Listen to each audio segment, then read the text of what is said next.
kembali lagi di Spesialis Ternak, solusi para peternak.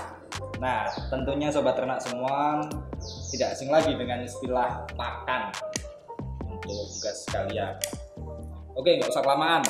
Di episode kali ini kita akan membahas mengenai klasifikasi dan bahan baku pakan ayam.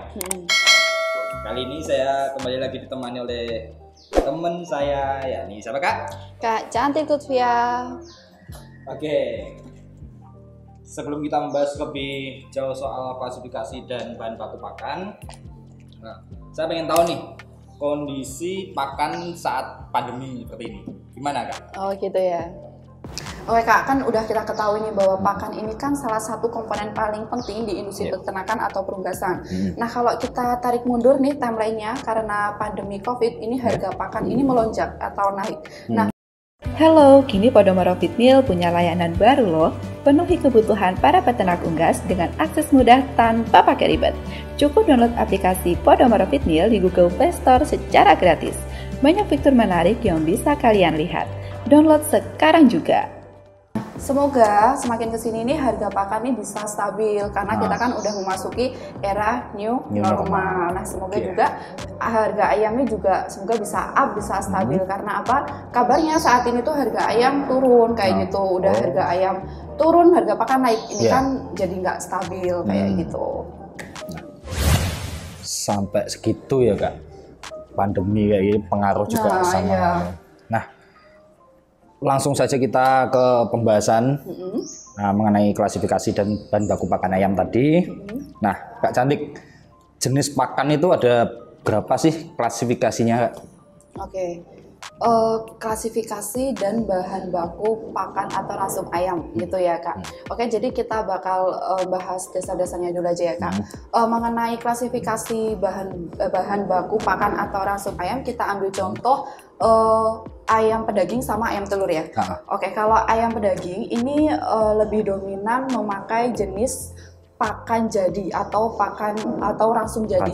Kenapa sih kok lebih dominan? Tapi ternyata sebagian peternak ini juga pakai jenis konsentrat. Nah, tapi yang paling dominan ini adalah pakan jadi kayak gitu. Nah, kenapa sih kok di ayam pedaging ini memakai jenis pakan jadi? Karena umur pemeliharaan ayam pedaging ini tuh relatif singkat, sekitar 33 sampai 35 hari. Nah, ini jatuhnya biaya pakan ini lebih hemat dengan pengaplikasian pakan jadi kayak gitu. Kalau pakan ayam petelur nih Kak, ini lebih dominan peternak ayam petelur ini tuh menggunakan jenis atau metode self mixing kayak gitu. Tapi juga tidak menutup kemungkinan juga menggunakan pakan jadi sama konsentrat. Tapi ini juga tergantung dari setiap peternak kan juga punya strategi masing-masing. Jadi gitu. Beda ya setiap peternak itu. Iya, punya strateginya beda-beda juga kayak gitu. Nah, mungkin bisa dijelaskan lebih detailnya tentang pakan jadi sama konsentrat, yang satunya self mixing. Itu gimana Kak?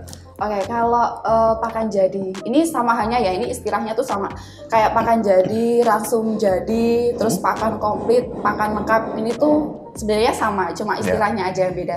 Namanya aja pakan jadi atau rasum jadi, maka pakan ini sudah bisa atau dapat langsung diaplikasikan atau diberikan ke ayam tanpa ada tambahan apa gitu ya. Jadi langsung bisa diberikan kayak gitu, dan ini tuh kandungannya tuh udah lengkap gitu Kak. Jadi udah ada sumber energi, sumber protein kayak gitu, kayak komposisinya tuh seperti ada MBM, BKK, ada jagung, terus vitamin, mineral kayak gitulah, lengkap lah gitu. Terus kalau konsentrat ini tuh sebenarnya nih pakan ini tuh diformulasikan dengan nutrisi yang baik ya.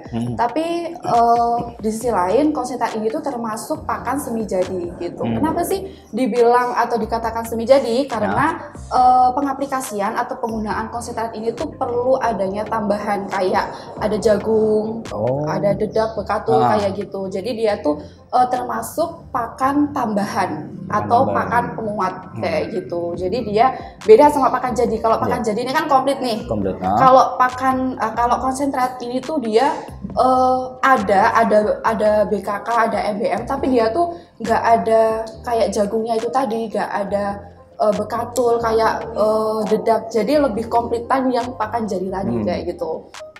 Makanya pengaplikasian konsentrat ini tuh diaplikasikan dengan tambahan jagung sama dedak. Biasanya peternak kayak gitu. Terus untuk ini soft mixing? Self mixing belum kita belum masuk ke self mixing, ini masih konsentrat. Jadi untuk perbandingannya ini biasanya ini contoh aja ya. Ini peternak juga punya strategi masing-masing sih.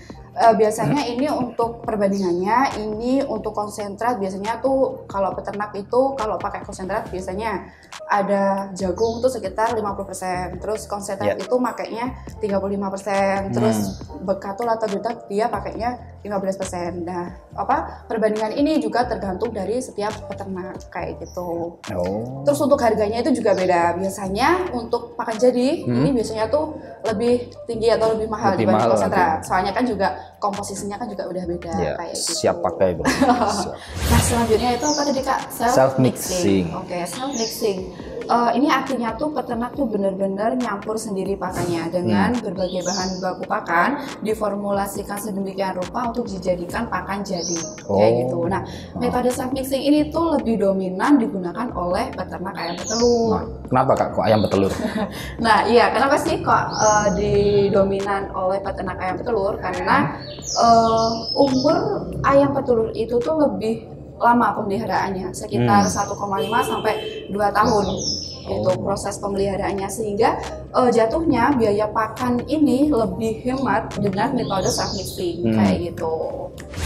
Jadi gitu teman-teman. Nah, sobat ternak semuanya pasti sedikit banyak sudah tahu dong apa bedanya pakan jadi, konsentrat maupun self mixing tadi. Nah, lalu untuk bahan baku pembuatan pakan itu apa saja sih Kak? Jenis bahan baku pakan itu juga sebenarnya juga bisa diklasifikasikan berdasarkan sumber nutrisinya. Ada berdasarkan sumber energi, sumber protein, mineral, feed suplemen, sama feed aditif.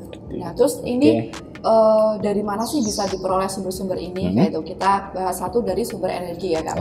Nah, bahan baku pakan yang bersumber energi ini tuh bisa diperoleh dari biji-bijian, terutama dari jagung kayak gitu. Bisa juga dari onggok, bisa juga dari sorghum, polar kayak gitu. Itu juga bisa dari dedak, bekatul kayak gitu. Kayak itu juga bisa kayak gitu.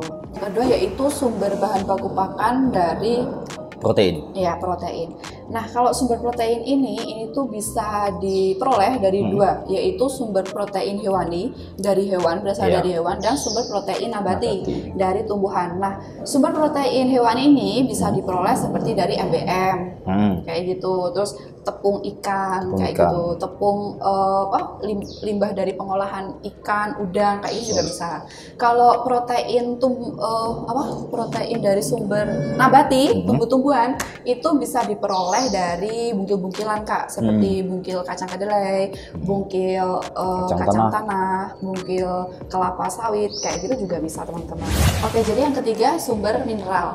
Nah, sumber mineral ini bisa diperoleh dari tepung kulit kerang, kayak itu juga bisa. Terus tepung tulang, itu juga bisa. Dari garam, NaCl, fosfor, kalsium, itu juga bisa. Nah, setiap peternak itu pasti juga beda ya dalam pemilihan mau kalsium jenis apa, mau mineral jenis apa, kayak gitu pasti juga beda-beda. Nah, tapi tenang aja, di pasaran di luar sana pun juga bisa ditemukan sumber-sumber mineral. Di Podomoro Feedmill pun juga ada. Kayak gitu. Terus yang keempat itu adalah feed suplemen. Nah, artinya ini tuh bahan baku pakan yang dia tuh mengandung zat-zat nutrisi, terutama nutrisi mikro seperti vitamin, asam amino, trace mineral, premix kayak gitu. Jadi ini tuh sebenarnya tuh udah diformulasikan dari berbagai bahan baku ya Kak sebenarnya. Tapi tenang aja, feed suplemen itu juga sudah banyak bisa dibeli atau dicari di luaran atau di pasaran kayak gitu. Nah, selanjutnya yang kelima yaitu bahan baku pakan sumber feed aditif. Nah, sumber feed aditif ini tuh sedikit berbeda dengan feed suplemen tadi. Kalau feed suplemen tadi kan zat nutrisi mikro kayak gitu kan. Kalau feed aditif dia itu lebih cenderung ke zat tambahan pakan yang bersifat non-nutritif. Contohnya seperti enzim, hormon, zat pewarna atau aroma makanan kayak gitu. Nah, fungsi dari feed aditif ini juga tergantung dari bahannya yang dipakai kayak gitu Kak. Nah, contoh tadi kan ada enzim sama hormon. Nah, enzim sama hormon ini cenderung lebih ke proses pencernaan dan penyerapan nutrisi dalam ransum kayak gitu. Jadi lebih ke proses pengolahan nutrisinya gimana gitu, bukan memberikan nutrisi. Kalau memberikan nutrisi mikro tadi kan seperti feed suplemen kayak gitu. Nah, ada lagi tadi yaitu zat pewarna dan aroma makanan. Ini lebih untuk memperbaiki penampilan fisik dari ransum sehingga nanti ayam akan cenderung meningkat nafsu makannya kayak gitu. Nah, jadi kesimpulannya untuk para peternak mau pakai pakan jadi, konsentrat maupun self mixing, tentunya harus memperhatikan kandungan nutrisinya yang sesuai dengan kebutuhan ayam. Nah, sekian bincang-bincang untuk tema hari ini dan semoga info ini bermanfaat dan berguna untuk teman-teman ternak semuanya. Nah, makasih juga Kak Cantik untuk sharing ilmunya ke teman-teman. Jangan bosan-bosan ya untuk bagi ilmu ke teman-teman semua. Nah, dan untuk sobat ternak, jangan lupa untuk subscribe, like, dan komen. Lalu aktifkan tombol lonceng dan ikuti terus video-video kita selanjutnya. Spesialis ternak, solusi para peternak.